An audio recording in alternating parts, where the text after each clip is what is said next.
Voilà, mes amis, à titre d'introduction, je dois dire que je suis déjà depuis mercredi avec mon épouse ici à Montréal, enfin à Côte-Saint-Luc surtout, et j'avoue que j'ai découvert une communauté vraiment magnifique.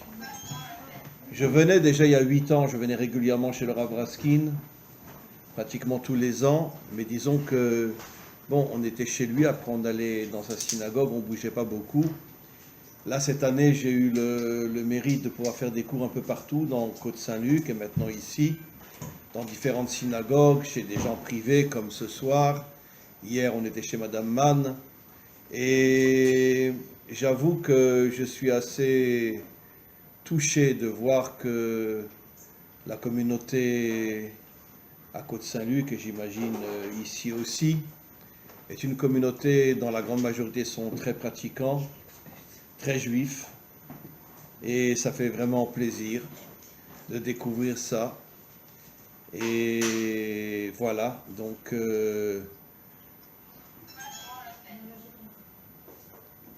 voulais juste rajouter que votre prochain voyage, il sera où?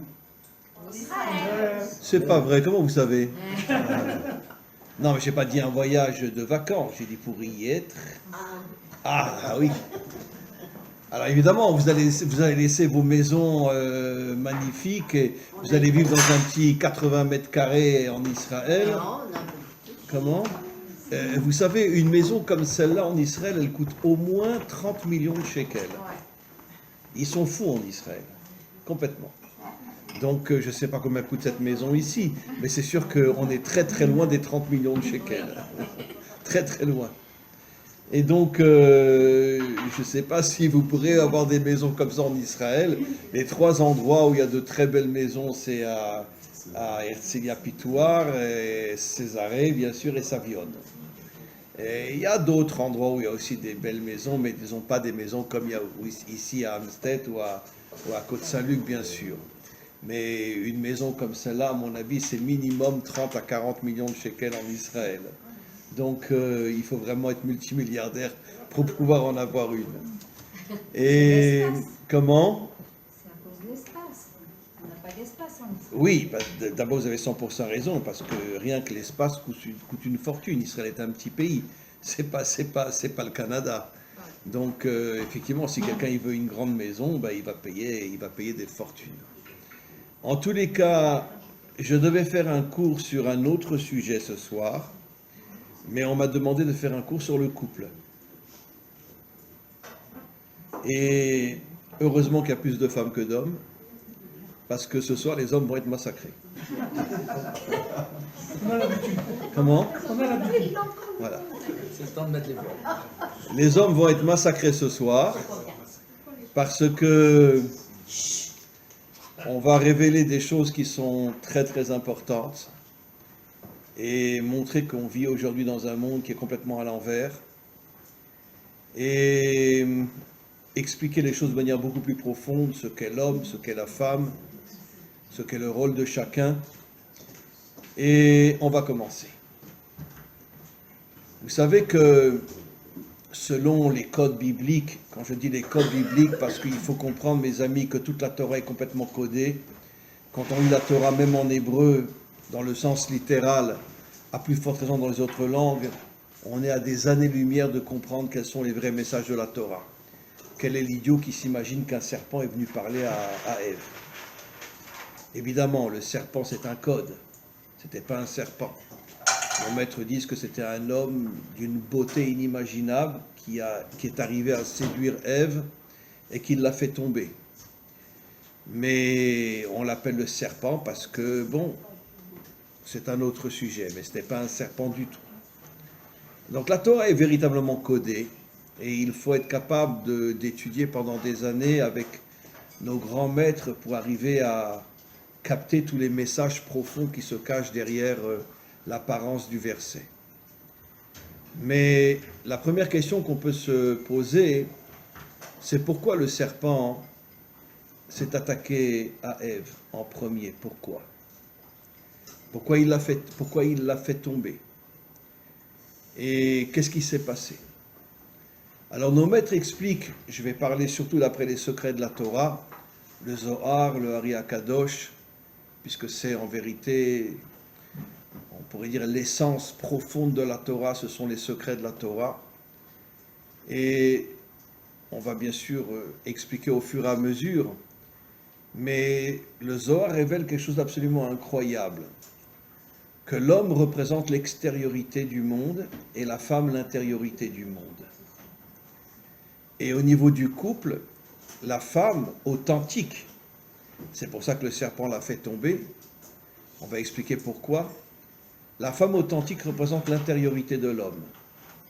Exactement comme l'âme qui est à l'intérieur du corps.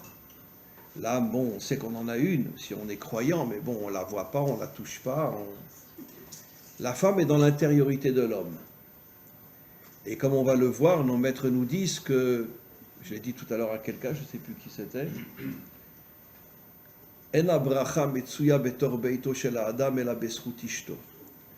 en français, toute la réussite de l'homme vient par le mérite de sa femme. C'est dur pour nous les hommes, parce que c'est nous qui travaillons. Bon, aujourd'hui les femmes travaillent évidemment, mais jusqu'à à peu près 50, 100 ans, les femmes étaient à la maison, elles s'occupaient des enfants, elles ne travaillaient pas, donc elles ne ramenaient pas d'argent. C'est l'homme qui travaillait, c'est l'homme qui ramenait l'argent, et donc automatiquement, son ego montait énormément, puisque c'est lui qui soutient toute sa famille.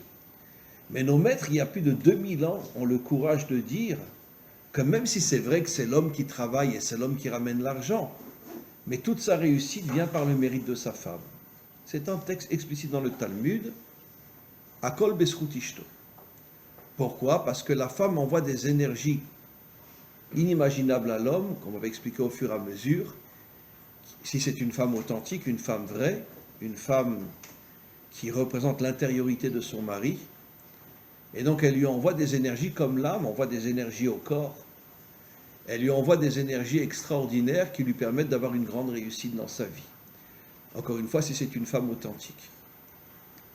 Pourquoi le serpent a voulu faire tomber Chava? Parce que le serpent savait que toute la réussite du monde est entre les mains de la femme. C'est dur pour nous les hommes de le reconnaître, surtout on va le voir, qu'est-ce qui s'est passé tout de suite après la faute. C'est dur pour nous les hommes de le reconnaître. Aujourd'hui peut-être un peu moins parce qu'il y a des tas de femmes qui travaillent et qui gagnent plus d'argent que leur mari. Bon, je ne sais pas si à Montréal c'est vrai, parce qu'il y a de l'argent à Montréal. Mais en tous les cas, en Israël, vous avez des tas de femmes qui travaillent et qui gagnent beaucoup plus que leur mari. Et c'est un peu vrai un peu partout dans le monde. Si une femme elle est avocate, ou elle est médecin, ou elle est dans l'informatique, il y a énormément de femmes qui sont dans l'informatique en Israël et qui ramènent énormément d'argent. Et des fois, le mari ramène moins d'argent que sa femme. Mais, encore une fois, jusqu'à il y a quelques décennies, la femme ne travaillait pas, elle était occupée à la maison avec ses enfants. Et c'est l'homme qui faisait tout, donc ça lui donnait le sentiment que c'est lui l'essentiel. Mais nos maîtres ne disent pas ça. Ils disent qu'en vérité, toutes les énergies positives qui permettent la réussite du couple viennent de la femme. On expliquera au fur et à mesure. Et donc c'est la raison pour laquelle le serpent a voulu faire tomber la femme, parce qu'il savait que si la femme arrive à jouer véritablement son rôle, elle va construire son mari, elle va lui donner les forces dont il a besoin, mais tout vient d'elle, et automatiquement, le couple arrivera à la délivrance finale, à réparer le monde, à le purifier de toutes les mauvaises choses qui sont dans ce monde, grâce à la force du couple. Et c'est pour ça que le serpent a fait tomber la femme. Mais regardez ce qui s'est passé.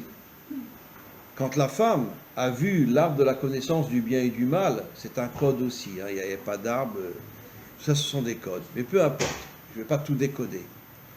Elle voit l'arbre de la connaissance du bien et du mal, et d'une certaine manière, on voit clairement dans le texte que bien qu'elle est censée représenter l'intériorité, elle est tombée complètement dans l'extériorité. Elle a vu l'arbre, le plaisir de ses yeux, la tentation, Ta'avat Enaïm, le plaisir des yeux, etc. Elle est restée coincée dans l'extériorité. Et donc, d'une certaine manière, elle s'est déconnectée de son rôle authentique, qui est d'être l'intériorité du monde. Elle s'est complètement déconnectée, comme on le voit dans le verset. C'est pas à prendre à la lettre, il faut comprendre c'est quoi le décodage. C'est que le serpent, finalement, il a voulu déconnecter la femme de son intériorité et la faire tomber dans l'extériorité. Encore pire que l'extériorité de l'homme. Et c'est d'ailleurs ce qu'on voit tout de suite après la faute, d'accord? Rares sont les hommes qui comprennent ce que dit le verset aujourd'hui. Qu'est-ce que dit la Torah après la faute? Vehu yimshol bar. Il te dominera. L'homme dominera la femme. Ah, évidemment, tous les mecs, pas bien. Mais c'est tous des tarés. Pourquoi? Parce que ce qu'ils ne comprennent pas, c'est que ça a été dit après la faute. C'est-à-dire au moment où Ève a perdu son intériorité à cause du serpent, elle est tombée dans l'extériorité, donc elle a perdu toutes les forces qu'elle était censée donner à son mari, elle a perdu son rôle authentique, et c'est ce qui a fait qu'elle a sombré dans l'extériorité, encore beaucoup plus que l'homme, et c'est comme ça que la Torah dit, ben, c'est lui qui te dominera, puisque tu as perdu ton essence, tu as perdu ton identité, tu as perdu ta véritable identité.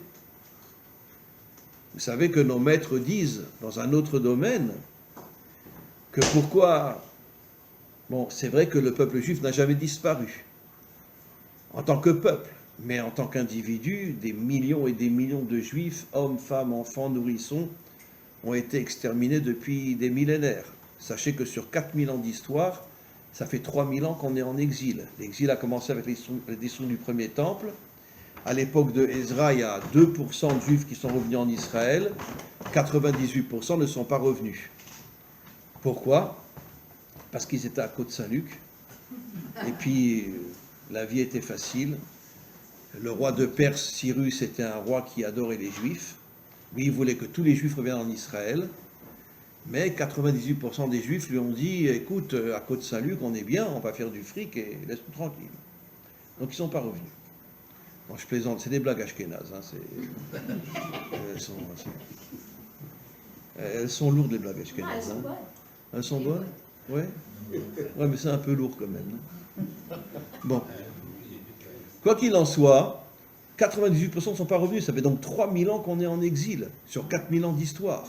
On est resté 1000 ans sur notre terre, à part les 40 ans dans le désert, et puis après, ça y est, on était dispersés aux quatre coins de la terre. Et on sait que le peuple juif ne s'est pas toujours comporté comme il aurait dû se comporter. Pourquoi on a été à ce point dispersé, massacré, poursuivi, et tout ce qu'il y a eu, l'Inquisition, les pogroms, la Shoah, quantité d'autres choses, les croisades. Pourquoi? Parce que le peuple juif a perdu son identité. Sa véritable identité, comme on va le voir dans quelques instants, la véritable identité du juif, c'est d'être un gibor, d'être un homme fort, d'être un véritable guerrier. Un homme qui est capable de prendre des risques et partir en guerre contre tout le mal qu'il y a dans le monde. Trouvez-moi un juif dans ce monde qui est prêt à risquer sa vie pour partir en guerre contre tout le mal qu'il y a dans ce monde. Ça fait des millénaires qu'il n'y en a plus. On a eu David, on a eu, bon, allez, on les compte sur les deux doigts de la main. Mais le juif a complètement perdu son identité. C'est vrai que l'exil a énormément modifié notre ADN. Et toutes les souffrances qu'on a traversées aussi a complètement modifié et d'une certaine manière détruit notre identité véritable. Alors bon, on est toujours pratiquant, toujours c'est bien, etc. On met les tefilines, on mange kasher, d'accord. Mais c'est ça le rôle d'un juif, de manger kasher et mettre les tefilines. Le rôle d'un juif, c'est d'amener la délivrance. Le rôle d'un juif, c'est de purifier ce monde et le nettoyer de toutes les saletés qu'il y a dans ce monde. Quand je parle des saletés, je parle des dirigeants, je parle de toutes les puissances maléfiques, financières, etc., qui dominent le monde et qui veulent nous transformer en esclaves. Et en ce moment, on est bien parti pour... j'espère qu'on s'en sortira, parce qu'on n'imagine pas tout ce qui se trame derrière aujourd'hui les grandes puissances qui veulent vraiment transformer l'humanité en esclaves. Vous savez que d'ici quelques temps, on n'aura plus d'argent. ce ne sera que des cartes de crédit. Vous le verrez, c'est sûr. Et des cartes de crédit. Et si quelqu'un dévie un petit peu du chemin, on lui bloque sa carte de crédit. Il n'a plus rien. Ils vont nous transformer en esclaves. Pas que par le biais des cartes de crédit. Il y aura aussi, et bon, tout celui qui a un ordinateur chez lui a une caméra. Très bien. Ben, il vous surveille du matin au soir. Dans le téléphone, c'est pareil, etc. C'est qu'en Israël, le Shabak est dans tous les téléphones israéliens. Les services secrets israéliens sont dans tous les téléphones israéliens. Alors moi, ça m'arrive, des fois je prends mon téléphone et je leur dis « Allez vous faire foutre !» Ah, j'adore faire ça. Ils ne comprennent pas. Non, je le dis en hébreu. Je leur dis comme ça, Shabak, allez vous faire foutre, comme ça. Et parce que je sais qu'ils écoutent mon téléphone. Alors, je leur dis comme ça, allez vous faire foutre. Mais bon. Mais quoi qu'il en soit, en Israël, on est tous surveillés. Hein. Tous surveillés. Et je pense que c'est pareil dans de très très nombreux pays. Mais ce que je voulais expliquer, que l'exil, finalement, nous a enlevé notre véritable identité. Je ne dis pas qu'on... bon, il faut savoir que 80% des Juifs aujourd'hui ne sont plus du tout pratiquants. Pratiquement pas. En Israël, c'est la catastrophe. En Israël... bon. Vive Israël. Mais en tous les cas, même si le pays est un pays magnifique, avec des énergies extraordinaires, mais d'un autre côté, plus de 80% de la population d'Israël n'est plus du tout pratiquante. D'accord ? Et le premier défilé gay qui a eu lieu en Israël, maintenant, c'est à Jérusalem. Il commence par Jérusalem. Trouvez-moi un rabbin qui a ouvert la bouche et qui s'est révolté. Non. Au début. Personne. Même pas les deux grands rabbins d'Israël, qui sont pourtant les fils de je ne dirais pas qui. Personne ne s'est révolté. Personne. Ben, les grands rabbins d'Israël, ils gagnent 30 000 shekels par mois. Hein. Donc, vous imaginez, s'ils se révoltent, ils vont être virés. Et il y a 2 semaines, à la bourse de Ramat Gan, c'était plein de drapeaux gays. Mais tout Tel Aviv était rempli de drapeaux gays. Oui, tout est la vie. Mais Tout Ramat Tel Gan, c'est Aviv est rempli de religieux. drapeaux gays. Et pas seulement Tel Aviv, même Jérusalem. Là où il va y avoir un défilé gay, il y a des drapeaux gays partout. Des drapeaux gays partout. Mais maintenant, indépendamment du défilé gay, si vous rentrez à Jérusalem, vous verrez sur les balcons plein de drapeaux gays. À Jérusalem, Bichlal, n'en parlons pas. Mais même à Jérusalem, vous comprenez ? Vous avez entendu un rabbin qui a dit, allez, moi je quitte mon poste, je refuse de travailler pour le gouvernement. Ils osent faire le premier défilé gay à Jérusalem, il n'y en a pas un qui a ouvert la bouche. Pas un. Où sont les Juifs ? Où sont-ils ? Eh bien la réponse est simple, parce qu'on a perdu la femme. C'est pour ça que le serpent s'est attaqué à la femme en premier, pour la faire tomber complètement.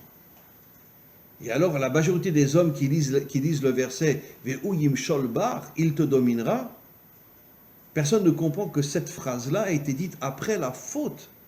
Ça veut dire que Chava est complètement tombée, et comme elle est complètement tombée, elle s'est complètement déconnectée de son intériorité, de sa véritable dimension qui est de donner des forces à son mari, et automatiquement elle est tombée complètement. Et on le voit aujourd'hui. On le sait très bien. Je ne parle pas de vous, mesdames. Mais vous regardez dans le monde, c'est de la folie. Comment les femmes s'habillent, comment elles se comportent, comment elles n'attendent qu'une seule chose, surtout si elles sont jeunes, que tous les hommes mettent les yeux sur elles. Elles n'attendent que ça.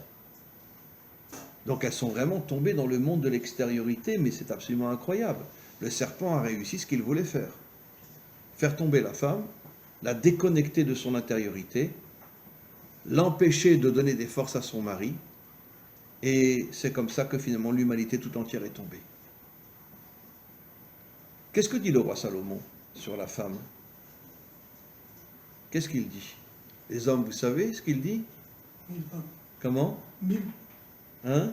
Sur 1000 femmes. Oui, bon, lui c'était un taré, il avait 1000 femmes, c'est sûr. D'accord. Il était balèze. Non, il était complètement fou. Mais Vanité. comment? Non, qu'est-ce que le roi Salomon a le courage de dire sur la femme?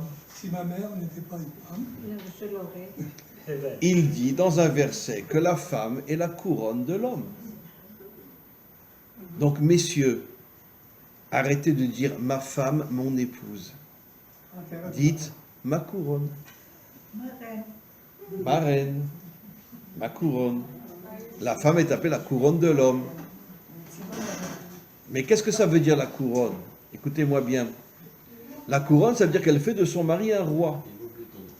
Et quelle est la définition d'un roi d'après nos maîtres? Meler poretz geder la sotlo derer. Le roi est celui qui défonce tous les obstacles pour se frayer un chemin. Le roi, c'est pas le taré qui est sur son trône avec une couronne sur la tête. Le roi authentique, disent nos maîtres, c'est celui qui, quand il a une épreuve devant lui, il la défonce. Il a peur de rien. Mais comment qu'il est devenu un roi? Grâce à sa couronne. Qui est sa couronne? Sa femme. Donc, qu'est-ce que nos maîtres osent dire depuis des millénaires? Que toute la force d'un homme, elle vient de sa femme. C'est difficile à accepter pour nous les hommes.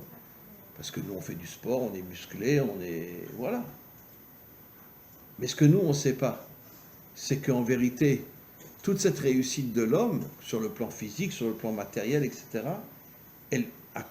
tout vient des énergies que lui transmet son épouse, parce qu'elle représente l'intériorité de l'homme. Maintenant, vous allez comprendre pourquoi on dit que la femme doit être pudique. Je ne dis pas comme une musulmane, bien évidemment. Au contraire, nos maîtres disent quelque chose de fou. J'ai jamais compris cette phrase. Ils disent qu'un Talmid Chacham doit se marier avec une belle femme. Comme ça ils disent. C'est marqué explicitement dans le Talmud. Un Talmid Chacham, un homme qui étudie la Torah, doit se marier avec une belle femme. Pourquoi avec une belle femme spécialement?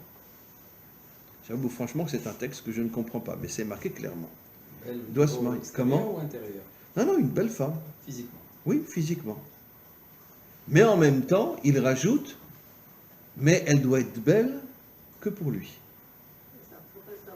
Ça veut dire qu'elle doit être pudique. Elle doit être pudique. Quand je dis pudique, ça ne veut pas dire qu'elle doit se voiler complètement comme beaucoup de musulmanes aujourd'hui. Au contraire.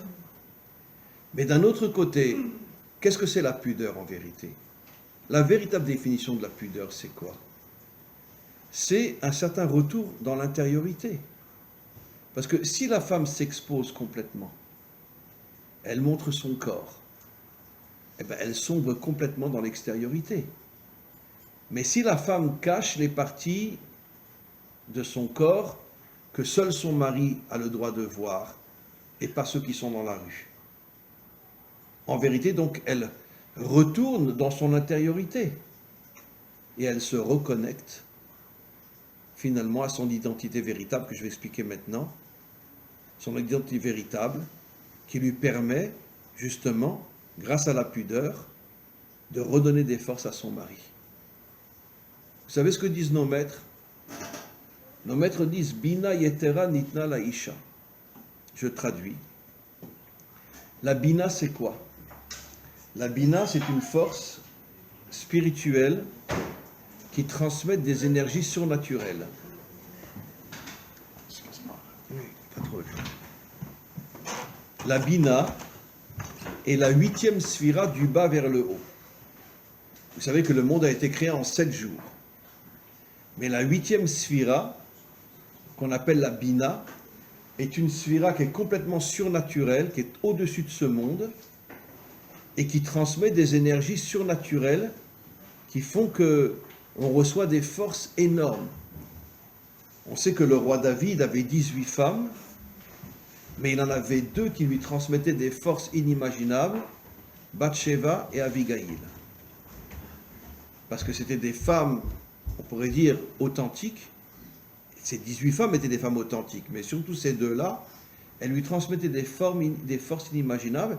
Et le roi David révèle dans les psaumes que tous les combats qu'il a menés toute sa vie et toutes les victoires qu'il a réussies, c'était à Kol Beskutishto. Tout par le mérite de ces femmes. Derech Agav, excusez-moi, je parle en hébreu, Derech Agav, comment on dit Derech Agav? En passant, on a l'habitude de dire, nous les hommes, et même beaucoup de femmes, que le Mashiach sera un homme. D'accord? Alors c'est sûr que sur le terrain, le Mashiach sera un homme. Mais qui va lui donner toutes les forces qui vont faire de lui le Mashiach? Ce sera son épouse. En vérité, je m'excuse de le dire, le vrai Mashiach, ça sera une femme. Alors évidemment qu'elle sera cachée derrière son mari. C'est évident qu'elle ne sera pas sur le terrain. Mais en vérité, toutes les forces que le Mashiach va recevoir, il les recevra de sa femme. En vérité, le Hari Akadosh révèle que le Mashiach et sa femme sont les Gilgoul de Adam et Chava. Et Chava revient pour réparer la faute qu'elle a faite. Elle s'est déconnectée de son intériorité, elle est tombée dans l'extériorité. Et là, quand elle va revenir en tant qu'épouse du Mashiach, qui est lui-même le Gilgoul, la réincarnation de Adam, elle va réparer tout ce qu'elle a fait, elle va se reconnecter à la Bina, et en se reconnectant à la Bina, qui est une force qui est complètement surnaturelle, à ce moment-là, elle va donner des forces incroyables à son mari, le Mashiach, et c'est comme ça qu'il va arriver à amener la délivrance. Entre parenthèses, quel jour on se circoncie, nous les hommes? Le 8e jour. Tiens, le 8 est par rapport à la Bina. Vous savez ce que le Hari Akadosh révèle? Bien que sur le plan individuel, il y a eu des massacres inimaginables durant notre histoire, mais le peuple juif n'a jamais disparu. Alors que toutes les grandes puissances ont toutes disparu. Où sont les Babyloniens? Où sont les Perses? Où sont les Grecs? Le pays le plus pauvre de la terre aujourd'hui, les Grecs. Où sont les Romains? On va comparer un Italien à un Romain, il n'y a aucune comparaison possible. Où est la puissance romaine? Ils ont tous disparu. Et nous, avec tout ce qu'on a traversé, on est toujours là. Pourquoi? Le Hari Akadosh révèle que comme on fait la circoncision le 8e jour, on est connecté à la Bina, on est connecté à une énergie qui est au-dessus de ce monde, et cette énergie-là nous protège de ne pas disparaître dans ce monde. Et vous savez ce que nos maîtres disent? Écoutez bien, mesdames. Ils posent une question idiote. Ils disent, mais comment se fait-il que la femme ne fait pas de circoncision?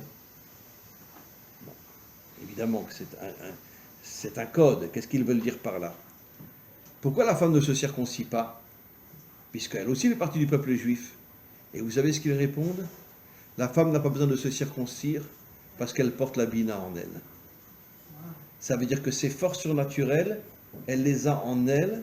Elle n'a pas besoin de faire un acte pour se connecter à la Bina. Elle a ses forces en elle. Maintenant, on va donner un exemple très simple. Et après, on va parler vraiment du couple. Mais pour l'instant, je fais une sorte d'introduction qui est très très importante pour qu'on comprenne véritablement que, d'une certaine manière, la femme a complètement oublié quel est son rôle. Je vous l'affirme, mes amis, nos maîtres le disent. La délivrance finale viendra par le mérite des femmes. C'est explicite dans le Talmud. Et pourtant, à cette époque-là, il y a 2000 ans, les mecs, c'était des mecs. Hein. Et comment ils osent dire, il y a 2000 ans, que la délivrance finale viendra par le mérite des femmes? C'est-à-dire que c'était des hommes authentiques qui avaient tout compris. Et ils osaient dire une chose pareille. Et donc, en vérité, rappelons-nous, comment tout le processus de la sortie d'Égypte a commencé? Vous vous rappelez? Grâce à qui? Eh bien, grâce à des femmes. Yochevet et Myriam.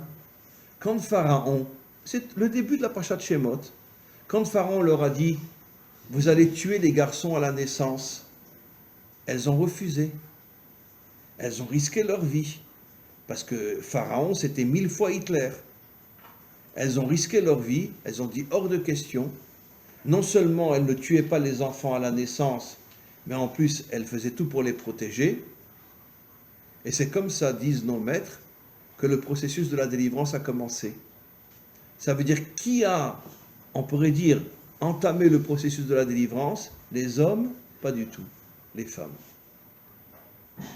Myriam et Yochevet, la femme de Amram, la future mère de Moshe, et Myriam, la sœur de Moshe. C'est grâce à Myriam aussi qu'elle a convaincu les parents de continuer à avoir des relations. Bravo. Le couple. Je reprends ce que dit Eliaou, très important. Après, malgré tout, Amram et Yochevet se sont séparés. Pourquoi? Parce que quand Pharaon a vu que les femmes ne tuaient pas, enfin les accoucheuses ne tuaient pas les enfants à la naissance, ils ont décidé de prendre les enfants et les jeter dans le Nil. Jeter dans le Nil, très bien. Et à ce moment-là, qu'est-ce qu'a dit Amram, qui était le gadol de la génération? Il a dit on se sépare de notre femme pour ne plus avoir d'enfants. Très bien. Quand Amram s'est séparé de Yochevet, tout le monde s'est séparé de sa femme. Myriam est venue, et elle a dit à son père, mais comment tu oses faire une chose pareille? Mais tu ne sais pas, elle était une prophétesse, tu ne sais pas que en se séparant de ton épouse, tu ne pourras pas mettre au monde le libérateur d'Israël, et le libérateur doit sortir de toi. Elle a tellement convaincu son père qu'il a repris sa femme, tout le monde a repris sa femme, même si les Égyptiens ont continué à tuer des milliers d'enfants dans le Nil, mais c'est comme ça que Moshe est né. Et donc, grâce à Myriam, Moshe est né. Ça veut dire que grâce à Yochevet et Myriam, c'est eux qui ont entamé le processus de la délivrance. Et qui a sauvé Moshe, qui a permis à Moshe de venir au monde et être le libérateur d'Israël? C'est Myriam. Ce qui veut dire que la Torah nous dit clairement que tout le processus de la délivrance n'est pas venu par le mérite des hommes, est venu par le mérite des femmes. C'est quand même quelque chose. Et maintenant, et qui c'est qui a sauvé Moshe quand il était dans le Nil? Un homme ou une femme? Une femme, Bithia, qui d'ailleurs après s'est convertie et est devenue l'épouse du chef de la tribu de Yehuda, Kalev. Elle a quitté l'Égypte, elle s'est convertie, elle est sortie avec le Ham Israël. Et donc c'est encore une femme qui a sauvé Moshe. Et dites-moi, pendant 80 années, vous voyez dans la Torah que Dieu parlait à Moshe? Non. Quand c'est que Dieu, pour la première fois, s'est adressé à Moshe? Le lendemain de son mariage avec Tzipora. C'est là que Dieu lui dit, tu vas être le Goël, tu vas être le libérateur. Je comprends pas, Moshe était quand même un homme extraordinaire. Jusqu'à l'âge de 80 ans, il en a fait des choses. Et juste quand il se marie avec Tzipora, le verset d'après, Dieu se dévoile à lui. Comment c'est possible? Il s'est marié à 80 ans. Il s'est marié à l'âge de 80 ans. Il était déjà marié avec une Africaine, très jeune. Et il y a une marloquette entre le Talmud et le Zohar. Le Zohar dit que la femme qu'on appelle Kushite, l'africaine, c'était en été Tzipora, mais Rabbi Shimon Bar Yochai n'est pas d'accord avec le Talmud. Il dit que non, Moshe a épousé une africaine quand il était très très jeune, qu'il n'a jamais quitté d'ailleurs, et après il s'est marié avec Tzipora. Mais dès qu'il s'est marié avec Tzipora, Dieu s'adresse à lui. Donc qu'est-ce qu'on comprend de là? Que Dieu ne s'adresse pas à un homme qui n'est pas marié. Mais non, absolument pas. Dieu ne s'adresse à un homme, si c'est un prophète sur le plan potentiel, que s'il est marié. Pourquoi? Alors lui, il va croire, bon, je me suis marié, très bien, alors maintenant Dieu s'adresse à moi. Non. Parce que vous savez ce que le Ari HaKadosh révèle? Le canal qui permet à l'homme d'avoir la prophétie, c'est par le mérite de sa femme. Bon, il y en a marre quand même, nous les hommes. Hein. Alors, la femme c'est la couronne, la femme c'est le canal de la prophétie, la femme elle donne les forces. Et qu'est-ce qu'on est, nous? Comment? Elle nous donne la vie, on vient d'une femme. C'est exactement ce que je voulais dire. Bien sûr. Est-ce que ça veut dire que le mariage avec la Kushite n'est pas considéré comme un vrai mariage? Oui.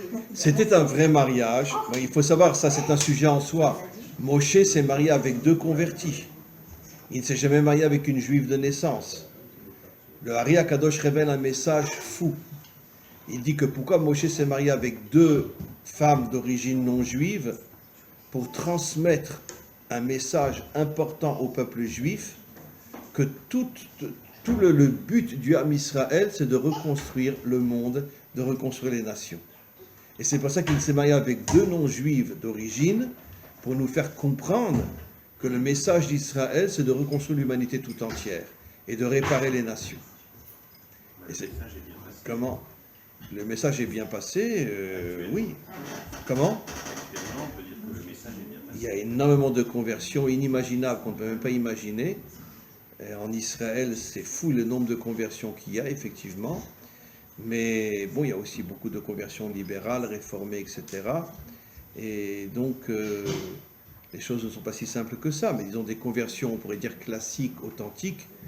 Ce n'est pas la majorité aujourd'hui. En Amérique, 90% des gens qui se convertissent passent par l'Église, par l'Église réformée. J'appelle ça. Comment? Oui. Oui. Pourquoi Hachem s'est révélé à Moïse après Tzipora et pas la première femme, l'Africaine? Sincèrement, je ne sais pas. Des racistes. J'ai comment? Black Lives Matter, c'est pour ça. Il y avait BLM avant. Alors, pour la petite histoire, sachez que j'ai des milliers d'élèves africains. Je les adore. Ouais. C'est des gens exceptionnels. Il y a un retour des Africains vers la Torah aujourd'hui qu'on ne peut même pas imaginer. J'ai des élèves au Congo, au Cameroun, en Côte d'Ivoire, à Madagascar, à La Réunion, etc. C'est tous des Noirs, des gens exceptionnels, des gens extraordinaires. D'ailleurs, il y a un rabbin américain aujourd'hui à Bnei Brak, qui est un grand rabbin, qui est un Noir américain, qui s'est converti et qui vit aujourd'hui à Bnei Brak. Et c'est un homme qui a des centaines d'élèves. En quelques années, il a appris la Torah et aujourd'hui, il transmet la Torah, il a sa propre yeshiva à Bnei Brak, etc. C'est un Noir africain et un homme exceptionnel. Et donc, il faut savoir qu'il y a un réveil chez les Africains, quelque chose d'absolument inimaginable. Mais maintenant, pourquoi la première femme de Moshe était une Africaine? Eh bien, je vais vous révéler pourquoi. Parce que vous savez, l'histoire des Juifs et l'histoire des Africains, elle est très proche. Et ils ont été massacrés comme nous. Ils ont été transformés en esclaves comme nous. Ils ont été, jusqu'à aujourd'hui, Exilés aussi. ils ont été exilés dans le monde entier, etc. Absolument, exilés dans le monde entier. Et vous savez ce que le Zohar dit? Quelle est la couleur qui représente la royauté d'Hachem qui se dévoilera au moment de la délivrance finale? Le noir. Le Zohar dit que la couleur noire est la couleur qui sera le drapeau d'Hachem au moment de la délivrance finale. Bon, ce sont des codes, c'est pas à prendre à la lettre, mais le noir représente le dévoilement de Dieu comme roi de ce monde. Voilà. Et donc, il semblerait qu'il y ait des liens très très forts qui se construiront un jour entre Israël et le monde africain. Et moi, je suis persuadé qu'au moment de la délivrance finale, Israël et les Africains seront extrêmement proches les uns des autres. On l'a vu avec la reine de Saba. La reine de Saba, bien sûr, qui s'est mariée avec le roi Salomon et qui aurait caché l'arche, apparemment. Oui. Et pourquoi il y a beaucoup de Noirs américains qui se convertissent à l'islam? Comment? Beaucoup de Noirs américains qui se convertissent à l'islam. Vous avez 100% raison, mais je pense parce qu'ils sont écœurés du christianisme. Et c'est beaucoup plus facile de se convertir à l'islam. Bien sûr. Une petite parole et c'est tout. Absolument. Et c'est pour ça que le monde islam a fait une expansion extraordinaire. Absolument. Et puis n'oublions pas que malgré tout, je ne parle pas maintenant des terroristes, etc. Mais l'islam, c'est comme les juifs, hein, ils n'ont qu'un seul Dieu. Ils n'ont pas d'intermédiaire, ils n'ont pas d'idole. Vous savez qu'un juif a le droit de prier dans une mosquée. Et quand on va sur la tombe de nos pères, Abraham, Isaac et Yaakov, à Hebron, on rentre dans une mosquée. Quand on va sur la tombe de Shmuel à Navi, on rentre dans une mosquée. On a le droit d'être dans une mosquée parce qu'ils sont comme nous, ils n'ont qu'un seul Dieu. Donc je comprends que beaucoup de Noirs préfèrent se convertir à l'islam que de vénérer les idoles qu'il y a dans les églises, etc. Parce qu'il semblerait que les Noirs ont un potentiel spirituel authentique beaucoup plus que les Blancs, qui sont beaucoup plus chrétiens que musulmans. Voilà, on va continuer. Oui. Je vais maintenant vous rapporter encore quelques notions très fortes. Après, on va parler du couple. Arabe, juste une chose. Oui. Vous avez dit que Hachem parle à l'homme par le biais de sa femme, alors si on a bien compris. Oui. C'est-à-dire ce que la femme dit à l'homme, c'est Hachem qui lui parle. Alors justement, on va commencer par là. On va commencer maintenant par les mères d'Israël. Qu'est-ce que Hachem a dit à Abraham? Vous le savez? Coucou. Qu'est-ce qu'il a dit à Abraham? Comment s'appelle votre femme? Vous allez nous dire. Non, mais comment elle s'appelle votre femme? Léa. Léa. Alors, il a dit, Kol ma she'omar lecha Léa, shmo bekola. Tout ce que Léa te dit, tu écoutes sa voix. Non, il n'a pas dit ça, il a dit, Kol ma she'omar lecha Sarah, shmo bekola. Comment Hachem peut dire à Abraham, tout ce que Sarah te dit, tu l'écoutes elle? Mais comment c'est possible? Comment c'est possible? Comment il peut dire ça à Abraham? Tu l'écoutes, elle. C'est pas évident, hein. Vous connaissez un homme qui écoute sa femme? J'en connais beaucoup. Comment? J'en connais beaucoup. Ouais, mais enfin, c'est pas évident du tout quand même. Voilà. Allez. Bah, un homme peut dire à sa femme, oui, ma chérie, t'as raison, d'accord, très bien, mais bon, C'est semblant. fiche-moi la paix, quoi. Mais Hachem dit à Abraham, Kol ma she'omar lecha Sarah shma bekola. Et finalement, Abraham a accepté et il a écouté ce que Sarah lui a dit de prendre Agar et Ishmaël et de les mettre dehors de la maison. Très bien. Bon, bien qu'il ne faut pas le prendre ça à la lettre parce qu'il y avait toute une raison derrière tout ça, mais bon, je ne peux pas tout expliquer. Prenons Rivka. Qui c'est qui a organisé tout le système que Yitzhak va prendre la place de Esav, etc. Oui, c'était Yitzhak. Que Yaakov, pardon, va prendre la place de Esav pendant qu'Esav était à la chasse, etc. Et que les bénédictions vont être données à Yaakov. C'est Rivka. Donc on voit que la femme a un rôle inimaginable. Elle a fait en sorte que son mari, Yitzhak, donne toutes les bénédictions à Yaakov. Donc tout ce que Sarah te dit, écoute sa voix. Après Rivka, on voit que c'est elle qui finalement construit Yaakov grâce aux bénédictions de son père. Mais encore un autre truc que vous savez peut-être pas. Qui c'est qui a donné le nom aux 12 tribus d'Israël? Yaakov avait 4 femmes. Très bien. C'est lui qui a donné les noms?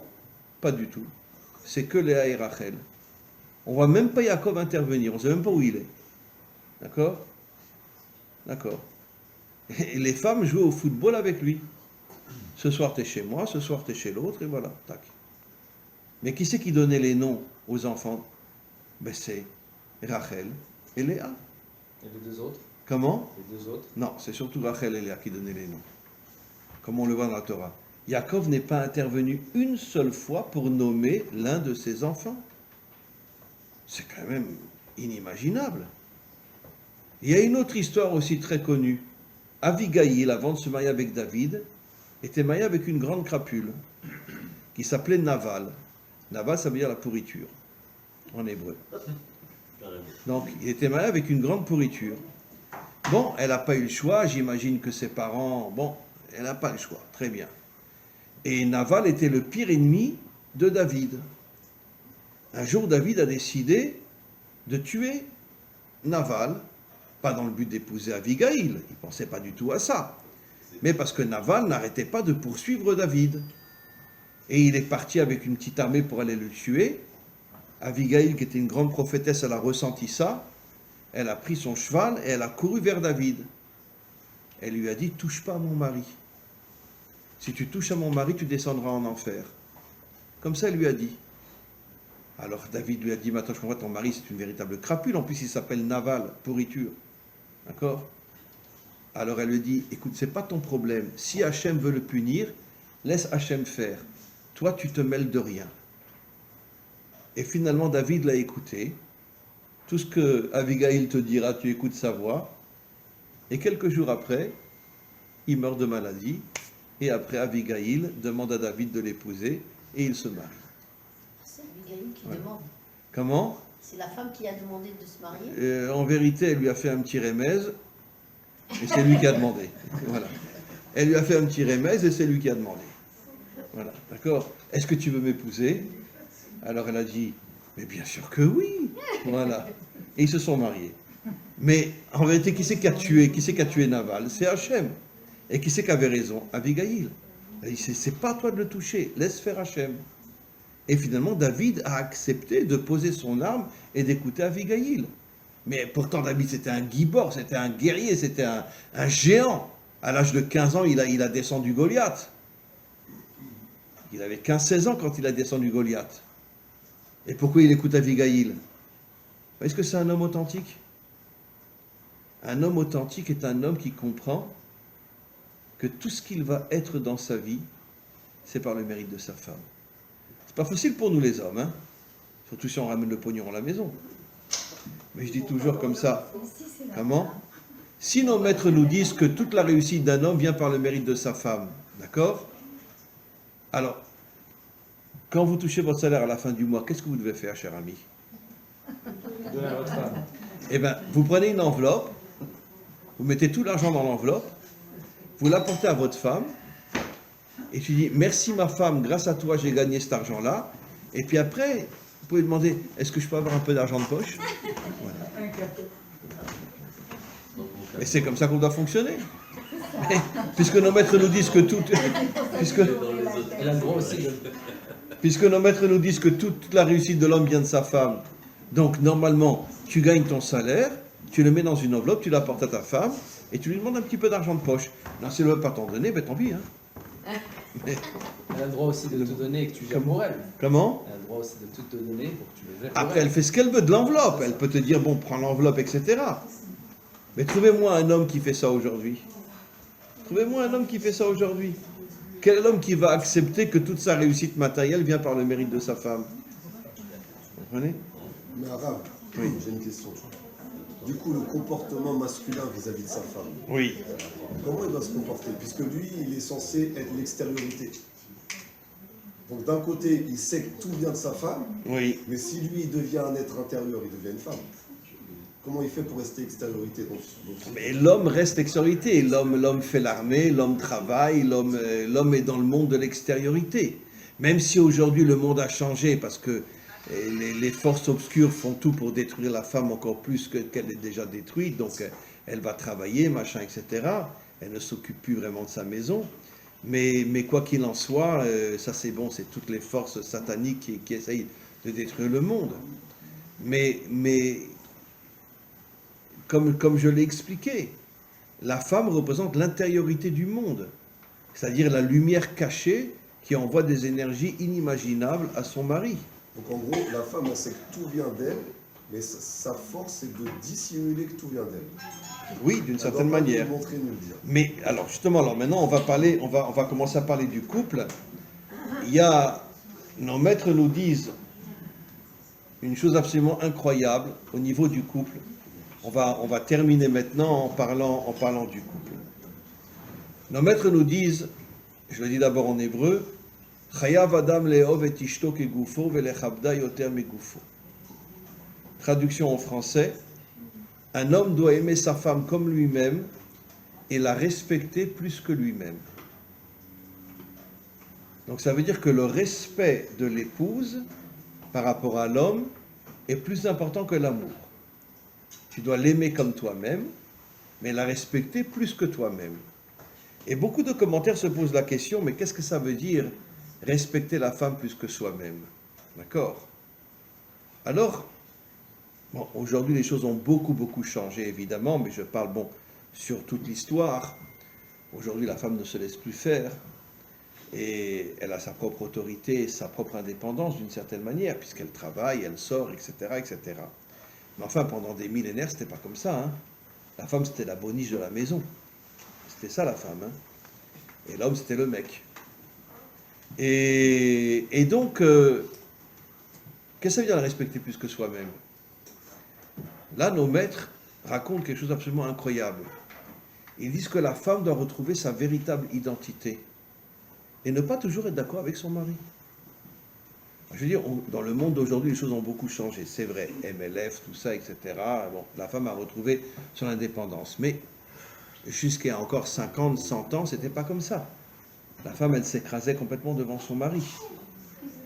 Et nos maîtres nous disent, tu dois la respecter plus que toi-même. Ça veut dire que, je vais expliquer, que tout le travail de la femme, c'est pas d'être soumise à son mari et toute la journée lui dire, oui, mon chéri, tu as raison. Non, je ne suis pas forcément d'accord avec toi. Et d'où on le voit que la femme n'a pas forcément le devoir de dire toujours oui à son mari. Mais c'est marqué explicitement dans la Torah. Quand Hachem a créé Ève, qu'est-ce qu'il est dit? Ezer kenegdo. Une aide contre toi. Kenegdo, c'est contre toi. Attention, si elle m'aide, pourquoi elle est contre moi alors? Je ne comprends pas. Mais qu'est-ce que ça veut dire une aide contre moi? Ça veut dire quoi une aide contre moi? Nos maîtres expliquent, surtout le Hari Akadosh révèle quelque chose d'absolument incroyable. Pourquoi Dieu a créé la femme authentique Parce que bon, et si on trouvait une femme authentique? C'est pas évident. Mais la femme authentique, elle peut dire à son mari, va te faire voir, je suis pas d'accord avec toi. D'accord? Très bien, je suis pas d'accord. Alors le mari, quand il entend sa femme lui dire, va te faire voir, ah, c'est comme ça, va te faire voir, tu vas voir ce que je vais te faire. Voilà, très bien, ok. Eh bien, nos maîtres nous disent, elle te dit, va te faire voir, respecte-la plus que ce que tu l'aimes. Pourquoi? Accepte qu'elle ne soit pas d'accord avec toi. Accepte. Elle n'est pas obligée d'être d'accord avec toi. C'est un être humain. Elle peut ne pas être d'accord avec toi. Et quand nos maîtres nous disent, tu dois la respecter plus que toi-même, c'est-à-dire que même si elle te contredit, même si elle n'est pas d'accord avec toi, même si des fois elle est d'une certaine manière, peut-être même des fois violente avec toi, respecte-la plus que tu l'aimes. Vous savez, nos maîtres racontent une histoire folle. Il y avait un très grand maître dans le Talmud qui s'appelait Rav. On l'appelait Rav, le Rav. D'accord? Il avait un autre nom, mais dans le Talmud, c'est marqué Rav.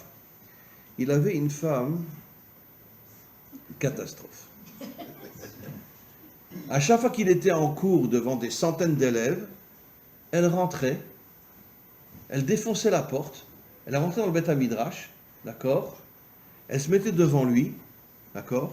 Et elle commençait à l'engueuler, elle lui crachait au visage, elle lui foutait une paire de claques, devant tous les élèves. Ah, une sacrée bonne femme, hein? Et puis elle repartait.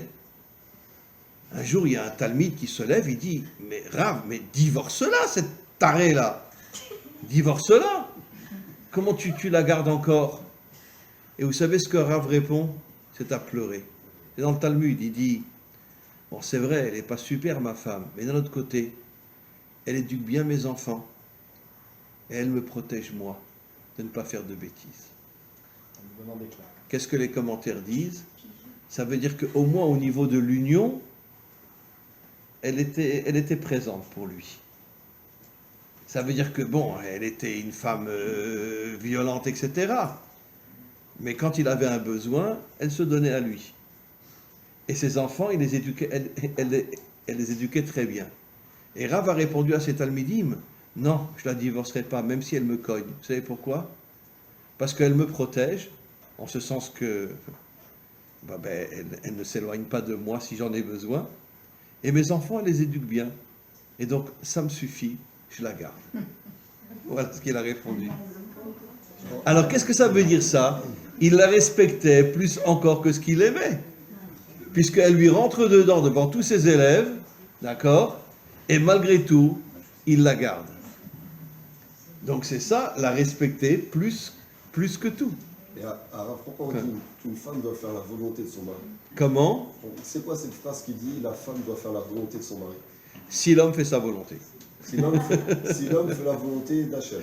Si l'homme fait la volonté de sa femme, alors sa femme pourra faire sa volonté aussi. Voilà. Ça va dans les deux sens. Et si la femme voit que l'homme fait sa volonté, alors bien sûr que oui, qu'elle fera aussi sa volonté. Mais ça ne veut pas dire qu'elle sera toujours d'accord avec lui. Maintenant, mes amis, je voudrais terminer sur le couple lui-même. Comment doit fonctionner un couple véritablement? Alors, comme je viens de commencer à l'expliquer, l'homme et la femme doivent avoir leur indépendance, doivent avoir d'une certaine manière chacun son style, son autorité, et personne n'est l'esclave de l'autre, dans un couple authentique. Je vais vous raconter une histoire, je sais que vous n'allez pas me croire, mais une histoire absolument incroyable que j'ai entendue moi d'une amie très très grande de la femme du Rabbi Lubavitch. Vous savez que quand sa femme est décédée avant lui, c'est écrit dans les Maharim du Rabbi et on peut le vérifier, le Rabbi a dit devant tous ses élèves, il y avait des milliers de personnes, c'était pendant les Shivas, et le Rabbi a dit, tout ce que j'étais, tout ce que je suis, tout ce que je serai, Akol Beskutishti.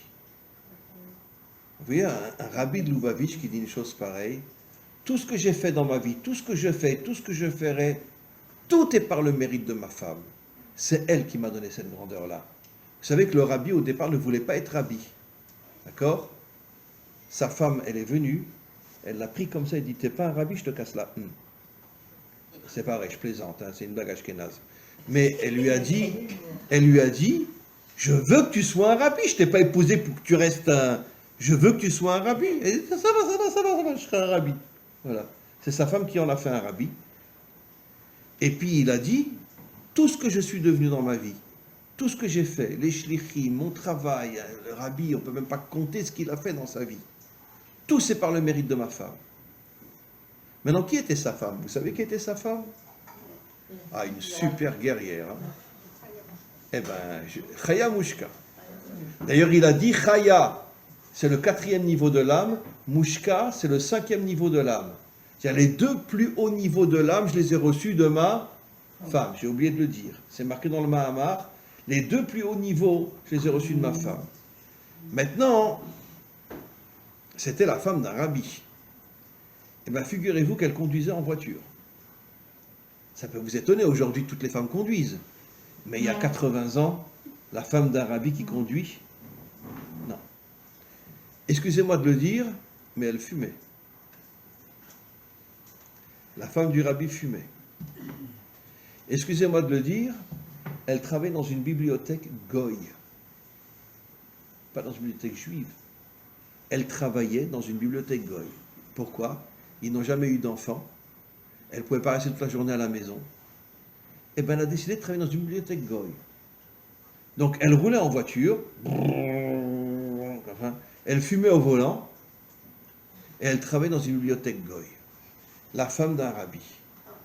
Et lui, il va dire que tout ce que je suis dans ma vie, tout ce que c'est Akol Beskut Ishti. Qu'est-ce qu'on comprend de là? C'était une super vraie femme. Pourquoi? Elle avait son indépendance, elle avait son caractère, parce que pour la femme d'un rabbi travailler dans une bibliothèque goy, et vous savez plus que ça encore, elle ne faisait jamais ses courses à Kronheitz, le quartier Chabad. Vous savez pourquoi? Elle avait peur qu'on lui donne une chose gratuitement. Ah, vous êtes la femme du rabbi. Donc elle prenait sa voiture, elle partait dans d'autres quartiers, et là-bas, elle achetait ce qu'elle devait acheter, pour ne pas qu'on lui donne gratuitement à Kronheitz. Et le rabbi dit que tout ce que je suis devenu, c'est par le mérite de ma femme. Qu'est-ce qu'on comprend de là? Il faut une grande humilité. Comment? Je dis, de la part des hommes, il faut une grande humilité pour reconnaître. Il faut une grande humilité pour reconnaître que la femme a le droit d'avoir son indépendance, elle a le droit d'avoir son caractère, elle a le droit d'avoir son tempérament, mais malgré tout, comme dit la Torah, Vehiyu le basar echad, ils ne forment que un. Un, dans le sens de l'unité. C'est quoi l'unité? L'unité, c'est l'absolu contraire de l'uniformité. L'uniformité, on est tous pareils. D'accord? On voit souvent des hommes qui sont comme leurs femmes, des femmes qui sont comme leurs hommes. On voit, bon, dans le monde moderne d'aujourd'hui, ça a changé, mais jusqu'à encore quelques décennies, la femme, c'était la copie de son mari. Puisqu'elle n'avait rien, elle n'a pas d'argent, elle n'a rien, elle est obligée de s'annuler devant son mari. Mais c'est pas ça l'unité. L'unité, c'est l'union des contraires. On n'est pas d'accord, on n'est pas les mêmes, mais on se respecte. On se respecte pourquoi? Parce que c'est ça l'unité. L'unité, c'est accepter que quelqu'un de différent de moi, je puisse malgré tout le respecter, je puisse l'aimer, et le respecter encore plus que ce que je l'aime. Je vais vous raconter une histoire. J'ai déjà raconté 10 000 fois cette histoire, mais je suis obligé de vous la raconter.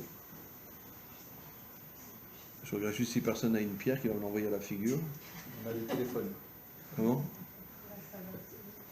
Vous savez quel a été un de mes plus grands amis dans ma vie? Hein? Non, j'ai beaucoup d'amis musulmans, c'est vrai. Je suis énormément suivi par les musulmans, énormément. À chaque fois que je vais en France, les musulmans m'arrêtent, ils me disent Rabinovitch, ils viennent, ils me serrent dans les bras. Et vraiment, bon, il y a un réveil incroyable au niveau des musulmans. Mais mon plus grand ami, vous savez qui c'était? L'homme le plus extraordinaire que j'ai jamais rencontré. Bon, on n'allait pas raconter ça après au Rabbanim parce qu'ils vont me lapider. Eh bien, c'était le chef prieur de la basilique Saint-Pierre au Vatican. Don Alberto. un homme exceptionnel. Je dis bien le chef prieur de la basilique Saint-Pierre au Vatican. Comment il a découvert mes cours? Je vais vous expliquer. Parce que il y avait une sœur, qui était une amie à lui, qui pendant 52 ans était dans un couvent. Elle est née en Syrie, après elle est partie en France, et puis vers la fin de sa vie, quand elle avait déjà un certain âge, ils lui ont demandé d'être la directrice d'un monastère en Israël. Elle a d'abord été. Et puis après, elle est venue en Israël à Jérusalem. Et bon, je ne sais pas comment, un jour, elle m'a expliqué qu'elle était sur YouTube. Elle est tombée sur un de mes cours. Et c'était 52 ans dans un monastère, hein, une catholique. Quand elle a. Bon, excusez-moi de le dire, c'est un peu orgueilleux, mais bon, peu importe. Quand elle a commencé à écouter mes cours, elle a voulu se convertir. Et elle s'est convertie à Jérusalem. Aujourd'hui, elle s'appelle Elisheva. Et c'est une de mes élèves qui vit à Jérusalem aujourd'hui. Elle est juive à 100%. Et comme elle était très amie avec Don Alberto, elle lui a envoyé mes cours à Don Alberto, qui était donc l'organisateur de toutes les prières au Vatican. Et lui aussi, il a écouté mes cours. Ça lui a beaucoup plu. Et il a décidé de venir me voir en Israël. Et donc, la première fois que je l'ai rencontré, c'est une chose absolument incroyable. Je suis arrivé un petit peu en retard, il était déjà parce que j'avais un jardin devant mon bureau, et donc la porte était ouverte, il est rentré dans mon jardin, il s'est assis avec Elisheva, puisqu'ils se connaissaient très très bien.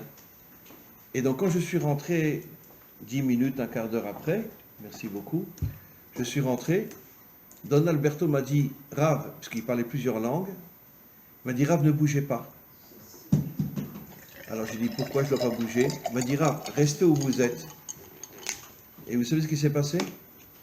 Il est venu vers moi avec la tête baissée, jusqu'à ce qu'il arrive à moi. Il m'a pris les mains, mon épouse était avec moi, et il a dit, au nom de l'Église catholique, nous vous demandons pardon pour 2000 ans de souffrance que nous vous avons infligés. Comme ça, il m'a dit, la première fois que cet homme-là m'a dit. Voilà. Au nom de l'Église catholique, nous vous demandons pardon pour 2000 ans de souffrance que nous vous avons infligés. Eh bien, c'est comme ça qu'on est devenus des amis, un homme vraiment extraordinaire. Et vous savez ce qu'il a fait un jour, cet homme-là? Il a décidé d'acheter des psaumes en hébreu, parce qu'il comprenait l'hébreu aussi, il lisait l'hébreu. Et dans la basilique Saint-Pierre du Vatican, tout le monde priait les psaumes en latin, et lui, il les priait en hébreu. Il les priait en hébreu. Il a commencé à se rapprocher du judaïsme. Et un jour, il m'a révélé la chose la plus incroyable. Ça faisait au bout de 4-5 ans, il est rentré au Vatican à l'âge de 17 ans. Il est venu me voir, parce qu'il venait toujours en juillet et en août, me voir en Israël. Il venait à mes cours, etc. Il se cachait parce qu'il ne voulait pas que, si jamais au Vatican, il savait qu'il venait écouter mes cours, il le tuait. D'ailleurs, un jour, au début, il écoutait mes cours au Vatican, et il m'a raconté qu'il y a un cardinal qui est venu le voir et lui a dit, vous savez, Don Alberto, à votre âge, hein, si vous ne vous réveillez pas un matin, personne ne posera la question, pourquoi hein? Il a compris qu'il le menaçait de mort, il a arrêté d'écouter les cours au Vatican et les écoutait dehors, à Rome, chez un ami à lui. Un jour, il est venu me voir et il m'a dit, c'était la dernière année que je l'ai vu, parce que bon, maintenant, aujourd'hui, je ne sais même pas s'il est encore vivant, on n'a plus du tout de nouvelles de lui, il doit au moins avoir 96 ans aujourd'hui. Je pense qu'il doit être décédé. Il est venu me voir et il m'a dit comme ça. Il m'a dit, Rav, je crois que j'ai enfin compris qui était Jésus. Les catholiques disent que c'est le Fils de Dieu, j'y crois plus. Les catholiques disent que c'est le Messie, j'y crois plus. Et vous savez ce qu'il me dit? Je pense que c'était un juif comme tout le monde, hein. Il mangeait kasher, il mettait les tefilines, il faisait Shabbat, etc. Et il me dit, vous savez qui c'est qui a falsifié Jésus? C'est les Romains. Et on le sait tous, hein. C'est l'empereur Constantin. En vérité, Jésus était tout simplement un juif comme tout le monde. Et puis, qui c'est qui a inventé que c'était le Fils de Dieu et que sa mère l'a enfanté avec le Saint-Esprit, etc. C'est les Romains. 300 ans plus tard. Voilà, non, 300 ans plus tard. 300 ans plus tard, c'est les Romains qui ont tout falsifié. Voilà. Et voilà ce qu'il me dit. Et je sais qu'après, bon, il a soi-disant mis en évidence qu'il était âgé, il est sorti de la basilique Saint-Pierre, et puis il ne se comportait plus comme un catholique. En 4-5 ans. Un type qui est rentré au Vatican à l'âge de 17 ans. Vous comprenez comment les gens ils peuvent changer? Comment les gens ils peuvent comprendre que finalement ils sont dans l'erreur totale? C'est quelque chose d'absolument incroyable. Et une fois j'étais à l'aéroport à Nice, et puis il y avait un vrai Français qui regardait les passeports. D'accord? Puis il n'arrêtait pas de me regarder. Avec une drôle de tête. Moi, je ne savais pas, moi, il me regarde parce qu'il me déteste, je ne sais pas, quoi, qu'est-ce qu'il me veut? Puis, il y avait 300 personnes derrière moi. Et il me dit, vous êtes le Rav Dinovitch? Je lui dis, oui. Et il commence à crier devant tout le monde, en plein aéroport. Vive Israël, vive Israël, vive Israël! Comme ça, il dit. Un vrai Français, avec 300 personnes qui attendaient pour montrer leur passeport. Vive Israël, vive Israël, vive Israël! Il est beau quand même le monde, non? Il est beau, voilà. Récemment, après je reviens en couple, au mois de décembre, j'étais à Paris, je me suis fait arrêter que par des Africains. Que par des Africains. Vous êtes le Rav Dinovitch? Oui. Et ils viennent, ils te serrent dans les bras, etc. Merci Rav pour vos cours, etc. Que des Africains. Partout, dans le métro, dehors, dans les quartiers, machin, etc. Que des Africains. Donc on voit qu'il y a un réveil inimaginable dans le monde aujourd'hui, quelque chose d'absolument incroyable. Mais revenons maintenant au couple et terminons. Mes amis, le couple est l'atome de la délivrance finale. Pourquoi aujourd'hui le monde, les dirigeants et toutes les forces obscures qui sont derrière font tout pour détruire aujourd'hui le couple? D'accord? Comme il y a une blague en Israël, on dit qu'on divorce avant de se marier. Très bien. Bon, c'est une blague, mais aujourd'hui... regardez les jeunes, c'est inimaginable. Je ne sais pas comment c'est au Canada, mais en Israël, allez, 2-3 mois de mariage et c'est le divorce. Une autre femme, 3 mois de mariage, le divorce. Une autre femme, 3 mois de mariage, un autre divorce. C'est de la folie ce qui se passe aujourd'hui. Puis personne n'arrive à vivre avec une femme. Pourquoi? Parce qu'il n'y a plus de travail, il n'y a plus rien. D'accord? Je te prends pour le plaisir et puis au bout de 3 mois, j'en ai marre et je change. Voilà, c'est comme ça que ça fonctionne. Et la famille aussi est complètement détruite aujourd'hui. Puisque aujourd'hui, dans les écoles en Israël, on enseigne l'homosexualité, les lesbiennes, les transfuges, etc. Dans les écoles en Israël, hein, voilà. Vous savez qu'en Israël, si vous insultez un homo, vous lui dites « va te faire foutre », et qu'il y a 2 témoins, vous faites 6 mois de prison. 6 mois de prison. Par contre, si vous insultez un juif et que vous te faire foutre, d'accord, ça ne dérange personne. Mais si vous insultez un homo, vous faites 6 mois de prison en Israël. 6 mois de prison. Donc, on voit que toutes les forces obscures essayent de détruire la famille. Et regardez, quel est l'un des premiers mots que Hachem dit à Abraham? Venivrechu becha kol mishpechot ha'adama. Toutes les familles de la terre seront bénies à travers toi. Et les commentaires posent la question, pourquoi les familles de la terre? Dis les peuples. Et les commentaires répondent, parce que l'atome d'un peuple authentique, c'est la famille. Et comme je dis toujours, et ça il faut le comprendre mes amis, notre principal travail, la chose la plus importante dans notre vie, c'est réussir notre couple et réussir notre famille. Alors c'est sûr, si quelqu'un travaille, il gagne de l'argent, machin, etc., il rentre chez lui le soir, ça ma chérie, ça va bien, tu m'as fait une soupe, ah c'est gentil, bon, très bien. Ok. Mais en vérité, il faut savoir qu'on s'est complètement éloigné du but essentiel de notre mission sur Terre. Réussir notre couple, aimer notre femme et notre mari comme on s'aime soi-même, et se respecter plus encore que l'on s'aime, essayer de construire une famille, ça, c'est l'atome de la délivrance. C'est pour ça qu'aujourd'hui, toutes les forces contraires font tout pour tout détruire au niveau de la famille, comme on le voit partout dans le monde, les défilés gays, les homos, les lesbiennes, les transfuges, etc. Récemment, j'étais à Tel Aviv, et puis tout d'un coup, je vois une femme sortir d'un magasin. Et puis elle se met à parler. Mais alors vraiment comme un homme, hein. J'étais étonné. Alors je passe devant pour voir son visage, et je vois que c'est le visage d'un homme, mais en jupe courte, avec des talons, voilà, à Tel Aviv. Donc c'est sûr qu'ils font tout aujourd'hui pour détruire la famille, pour détruire le couple, pour détruire tout. Pourquoi? Parce qu'en vérité, toutes ces forces obscures qui se cachent derrière les dirigeants, parce que les dirigeants, c'est des poupées entre leurs mains. Qui sait, il faut croire que le dirigeant, aujourd'hui, c'est quelque chose. C'est des poupées entre les mains de toutes les puissances financières, etc. En vérité, on voit qu'ils veulent, la chose essentielle, ils veulent détruire le couple. Aussi détruire l'identité des peuples. D'accord? Vous allez à Marseille aujourd'hui, vous avez déjà été à Marseille? Trouvez-moi un Marseillais à Marseille. C'est que des musulmans. Alors, je ne suis pas forcément contre, ne me comprenez pas mal. Et juste avant le corona, je faisais des séminaires tous les ans à Marseille. J'étais arrêté que par des musulmans. Alors, ils me disaient, vous êtes le Rav Dinovitch? Ah, vous savez, on écoute vos cours, hein. Attention, nous, on est musulmans, nous, c'est le Coran, hein. Mais c'est vrai que depuis qu'on écoute vos cours, on commence à aimer la Torah. Des tas de musulmans m'ont arrêté à Marseille, ils m'ont dit ça.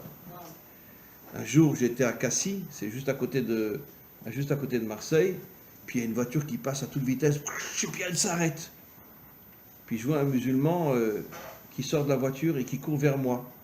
Et puis comme j'ai appris le Krav Maga avec mon maître Eliaou, alors je me mets en position, comme ça, et puis il comprend que je vais lui rentrer dedans. Alors il me dit, mais non, mais Rav, mais vous comprenez pas, je suis vos cours, je vais vous serrer dans mes bras. Et puis il le disait avec une telle sincérité que j'ai compris que c'était vrai.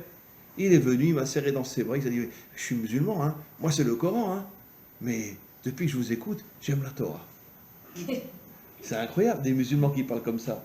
C'est incroyable. Ils sont rares. Comment? Ils sont rares. Ah, il y en a de plus en plus, crois-moi. Croyez-moi. Croyez-moi. Et... Enfin bref, Bekitsour, c'est sûr que ce n'est pas la majorité, mais il y en a de plus en plus. En tous les cas, je conclurai le cours d'aujourd'hui en vous disant que, véritablement, quel que soit notre âge, sincèrement, il faut comprendre que si nous voulons la délivrance finale, alors je vais vous dire quelque chose, ça ne dépend pas du Messie. Et je vais vous le prouver. Non, ça dépend de nous. Et de notre réussite dans le couple et dans la famille. Vous savez pourquoi? Comment nos maîtres appellent la venue du Mashiach? Un accouchement. Et donc, pour pouvoir accoucher un enfant, la femme, elle doit faire un sacré travail. Hein. Elle reçoit la graine, mais après, elle le transforme en enfant. Et puis, les douleurs de l'accouchement. Bon, aujourd'hui, la péridurale, d'accord, mais avant, il n'y avait pas la péridurale. Et la femme, elle hurlait quand elle accouchait. Comment? Elle hurlait pas? Non? Moi, oui. Ah, parce que c'est une vraie guerrière, vous. Voilà. Mais généralement, les femmes, elles hurlent quand elles accouchent quand même. Hein.